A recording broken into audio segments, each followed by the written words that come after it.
Bonjour monsieur, Bonjour. nous sommes à la 5e, je crois, journée de mobilisation contre la réforme des retraites. Vous êtes là vous-même pour manifester, pourquoi? Tout à fait. Je suis contre ce projet de réforme qui a été bâclé, qui est très mal expliqué, qui n'est pas compris, qui est injuste en plus pour certaines catégories de population.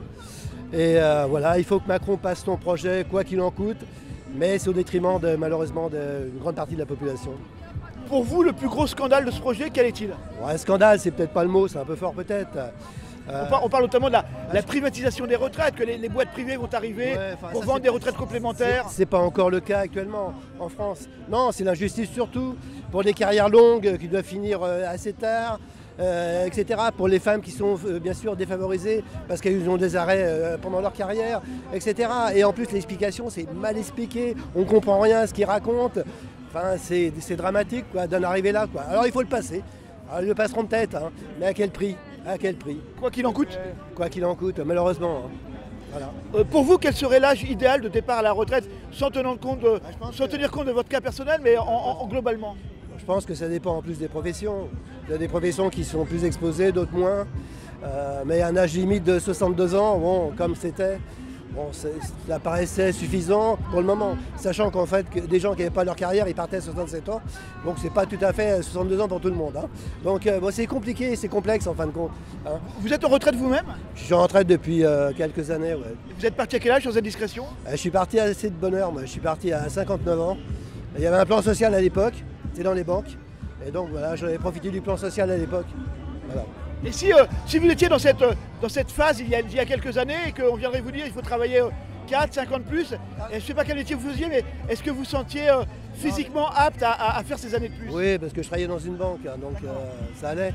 C'est pas uniquement pour moi, il faut être solidaire des autres, il faut être solidaire des enfants, etc., des jeunes. Et donc il faut raisonner aussi par rapport aux autres, non pas par rapport à soi. Parce qu'à soi, bon, des fois c'est un peu différent. Quoi. Voilà.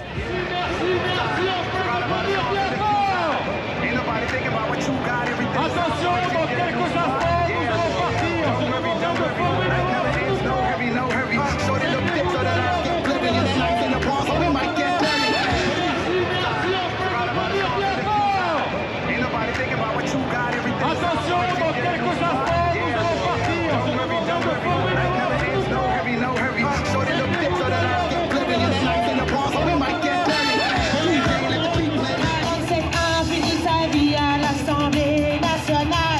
La petite tête d'Elisabeth est injuste et tout ce qui monte.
chaque établissement.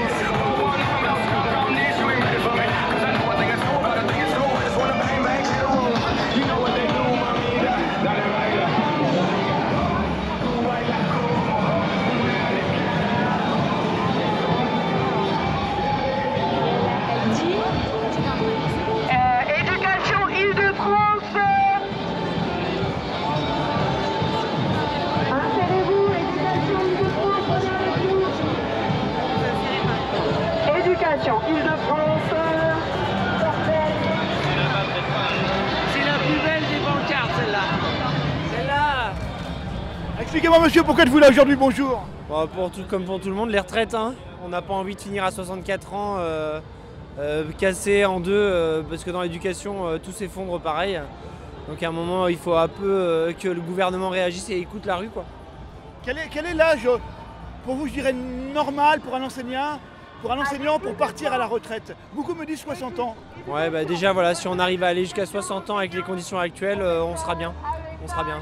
Qu'est-ce qui est pour vous le plus scandaleux dans la création de cette loi?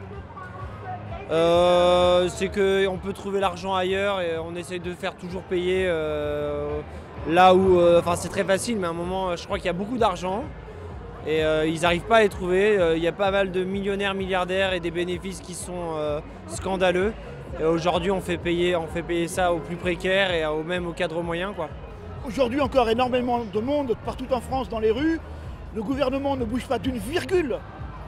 Qu'est-ce qu'il va falloir faire pour changer les termes de cette réforme ou à tout le moins la faire retirer? À quel niveau va-t-il falloir aller pour faire retirer cette réforme? Non mais là, la balle, elle est dans leur camp. Hein. À un moment, c'est à eux de choisir ce qu'ils veulent faire. C'est eux qui bloquent le pays aujourd'hui. Donc c'est-à-dire que si on ne se fait pas encore écouter aujourd'hui, il n'y a qu'une seule logique, c'est que ça va aller forcément plus fort. La grève générale, tout le monde parle de ça aujourd'hui. Bien sûr, et là on se prépare pour le 6-7 mars. Hein, donc nous on a fait un appel pour le 7 mars. Je sens que ça va suivre. Ça va suivre parce qu'à un moment, si on ne se fait pas écouter, c'est eux qui créent un problème. Mais la balle est dans leur camp. Et dans votre corporation, l'éducation nationale, vous sentez une forte mobilisation de vos collègues? Alors dans notre lycée, oui quand même. Et, alors une forte mobilisation, le seul problème c'est que on a beaucoup de précaires aussi maintenant dans l'éducation nationale. Donc ça fait déjà 2 ou 3 mouvements qu'ils ont fait. Ça commence à tirer dans le porte-monnaie. Hein. Donc là on essaye de mobiliser beaucoup les contractuels, les AESH, les agents aussi qui se sentent énormément concernés par cette réforme.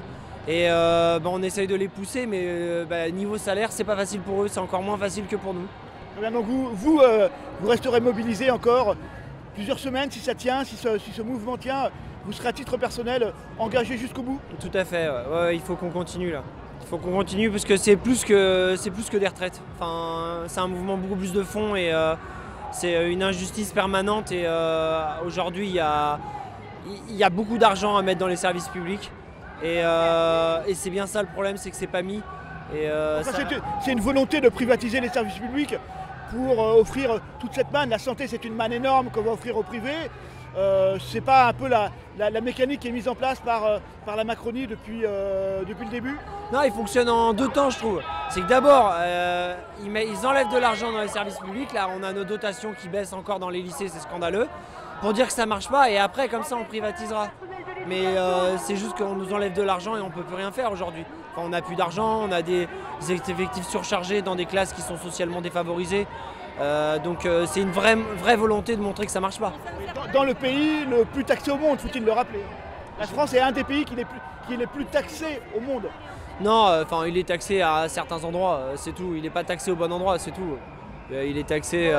Je pense que quand on voit les bénéfices records de certaines entreprises, je pense que l'argent on peut en trouver. Et puis c'est surtout que c'est immoral. Il y a un moment, c'est une vraie injustice. Et quelle est la fonction de gagner autant d'argent alors qu'à côté d'autres n'en ont pas, quoi.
monsieur, encore une très forte mobilisation contre le projet de loi de réforme des retraites d'Emmanuel Macron, mais un gouvernement qui ne bouge pas d'une virgule.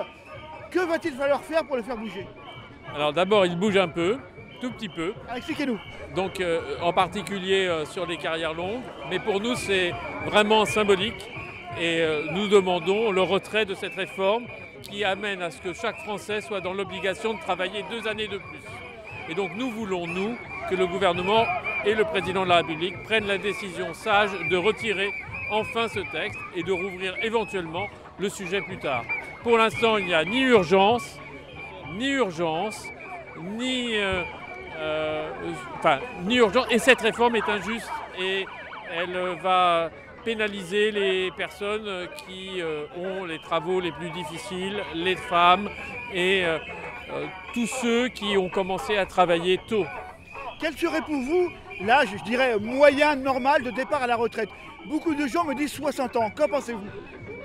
À l'UNSA, nous estimons qu'aujourd'hui, l'âge légal à 62 ans est un compromis historique qui a permis de faire avancer les choses. Ce que nous souhaitons, c'est que dès que les gens ont travaillé un certain nombre d'annuités, ils puissent partir en retraite.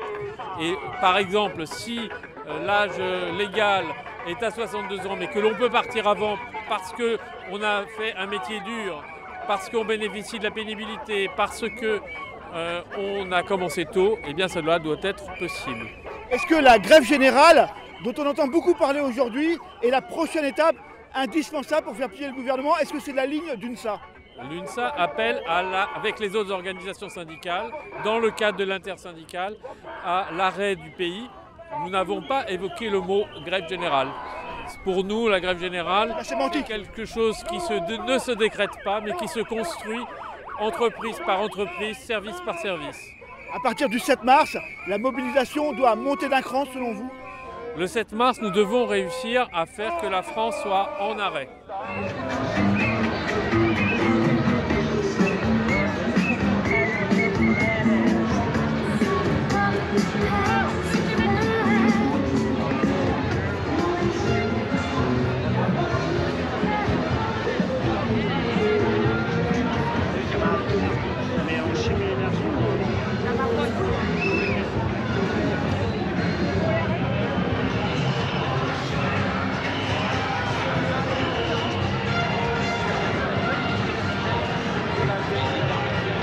Pourquoi vous avez marqué ceci sur votre pancarte?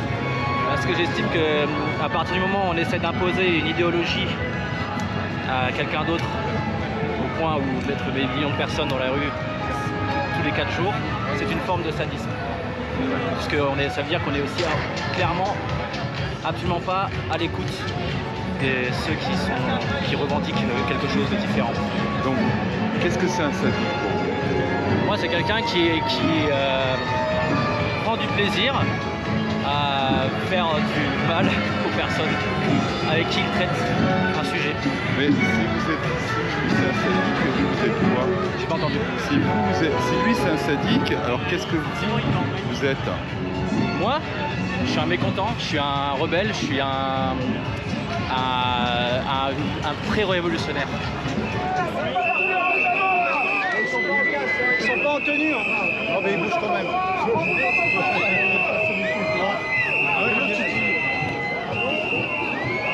Révolution pour balayer Macron. Manif à l'Assemblée.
Macron, de Macron. Y a du fric pour les patrons. Le patron, le patron. Y'en a pas pour la sécu. La sécu, la sécu.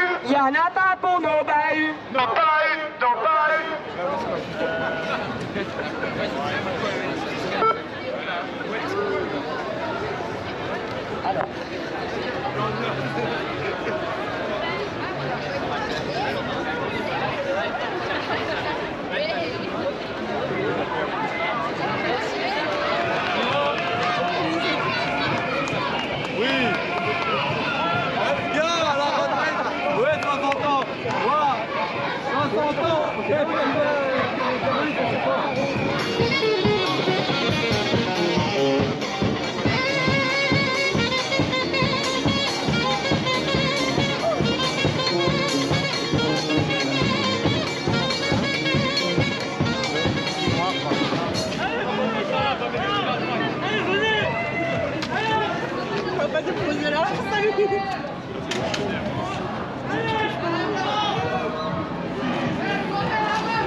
On avance un peu. Ah, en avant, Rose a été lancé. Le trottoir là.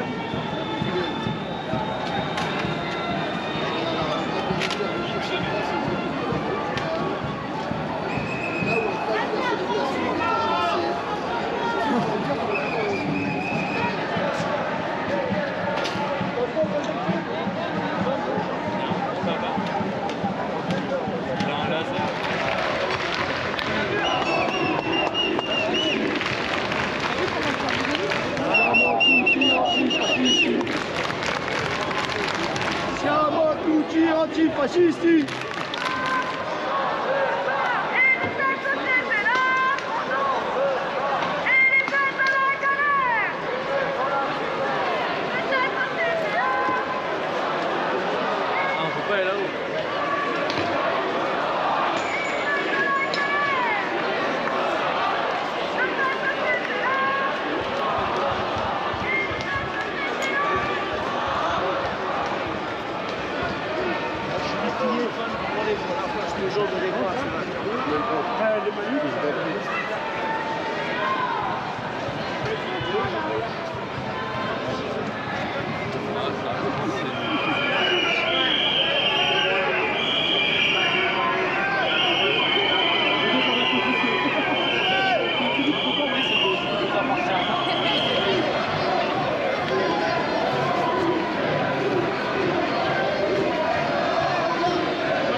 déchaînons notre colère, logement, retraite, papier, chômage, les riches du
logement, retraite,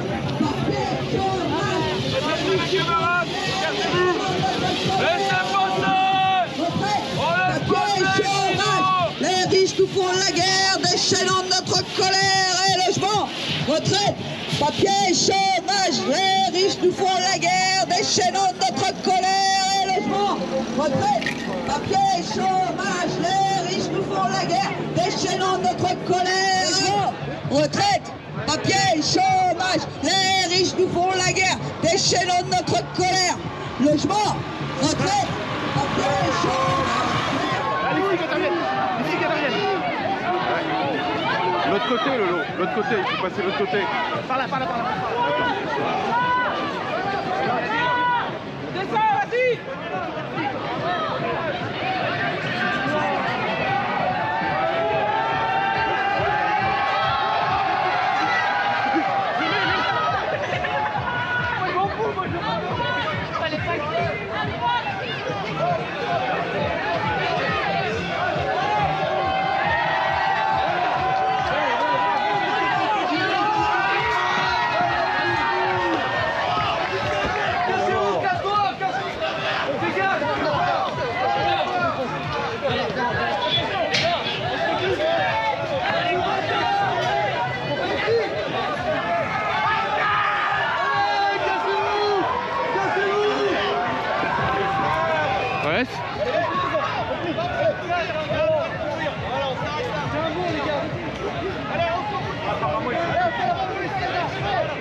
que je connais que vous avez besoin. Hein.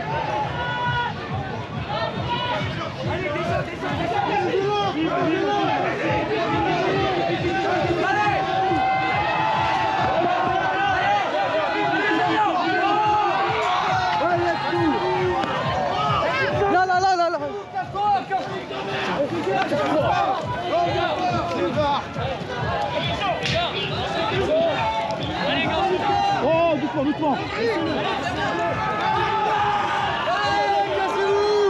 Cassez-vous. Ouais. Allez, les gars. Après, courir. Voilà, on s'arrête là. Allez, on se repositionne. Allez, on fait la révolution. Je sens qu'ils n'ont pas des obtenus, vous avez besoin. Hein.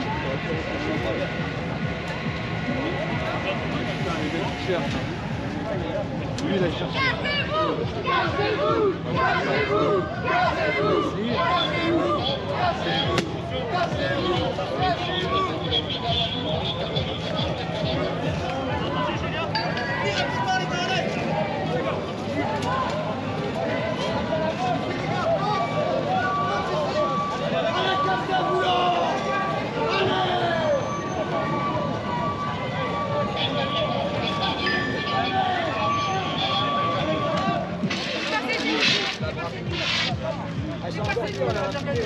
C'est toxique.